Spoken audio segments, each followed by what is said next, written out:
Today onwards after 8:39 గుంపులుగా పిల్లలు ఎవరైనా ఉన్నా, గంజాయిలు తీసుకుంటున్నట్టుగా రోడ్డు పక్కన ఉన్నా, చీకట్లో ఉన్నా, మీకు నచ్చిన పని చేయండి అని పోలీసుల వాళ్ళకి నేను క్లియర్ ఇన్స్ట్రక్షన్ ఇచ్చాను. దీని మీద పర్యవేక్షణాలు చాలా సీరియస్గా ఉంటాయి. ఇటువంటి సిచ్యువేషన్ నుంచి కంపల్సరీగా ఒక మార్పు అయితే తీసుకురావాలి. ఆ మార్పు తీసుకురావడానికి వైజాగ్ ప్రజల్ని కూడా నేను సపోర్ట్ కోరుకుంటున్నాను. డెఫినెట్గా పోలీస్ వాళ్ళకి సపోర్ట్ చేయండి.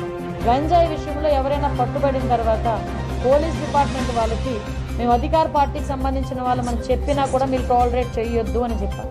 ఎవరైనా ఒకటే తప్పు చేసిన వాళ్ళు. గంజాయి విషయంలో ఎట్టి పరిస్థితుల్లోని తెలుగుదేశం పార్టీ వాళ్ళైనా, జనసేన, బీజేపీ ఏ పార్టీ వాళ్ళైనా, ఆఖరికి వైఎస్ఆర్సీపీ వాళ్ళైనా ఎట్టి పరిస్థితుల్లోని ఎవరిని కూడా టాలరేట్ చేయాల్సిన అవసరం లేదు.